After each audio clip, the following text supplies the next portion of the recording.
Bitcoin சந்தையில நடந்த திடீர் வீழ்ச்சி பத்தின ஒரு விரைவான சுருக்கம் இது. சமீபத்துல நிறைய சாதகமான செய்திகள் வந்திருந்தாலும் பிட்காயின் சடனா தன்னோட சந்தை மதிப்புல 110 பில்லியன் டாலர்களை இழந்து $69,000க்கும் கீழே சரிஞ்சிருக்கு. இதுக்கு பின்னாடி என்ன நடக்குதுன்னு இப்போ சுருக்கமா பார்க்கலாம். இதுல முதலாவதா நம்ம கவனிக்க வேண்டியது BNY மெலன் அப்புறம் கிராக்கன் மாதிரி பெரிய நிதி நிறுவனங்களோட ஆதரவு கிடைச்சும் அது பிட்காயின் விலையை உயர்த்தல.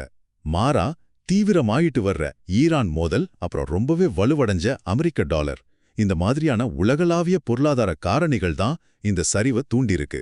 இரண்டாவதா வால் ஸ்ட்ரீட் முதலீட்டாளர்கள் இப்போ உள்ளே வந்ததால பிட்காயின் கிட்டத்தட்ட நாஸ்டாக் தொழில்நுட்ப பங்குகள் மாதிரியே செயல்பட ஆரம்பிச்சிருக்கு. இதனால பிளாக்ராக் மாதிரியான பாரம்பரிய கடன் சந்தைகள்ல ஏற்படுற முதலீட்டு நெருக்கடிகள் இப்போ நேரடியாகவே கிரிப்டோ சந்தையையும் கடுமையா பாதிக்குது.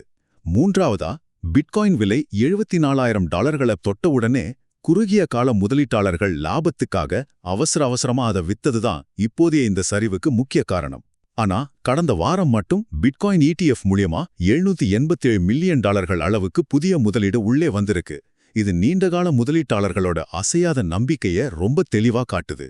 சுருக்கமா சொல்லணும்னா பிட்காயின் இப்போ வெறும் கிரிப்டோ செய்திகளை மட்டும் நம்பியிருக்காம உலகளாவிய பொருளாதார மாற்றங்களுக்கு ஏத்த மாதிரி செயல்படுற ஒரு முதிர்ச்சியான முதலீட்டு சொத்தா மாறியிருக்கு.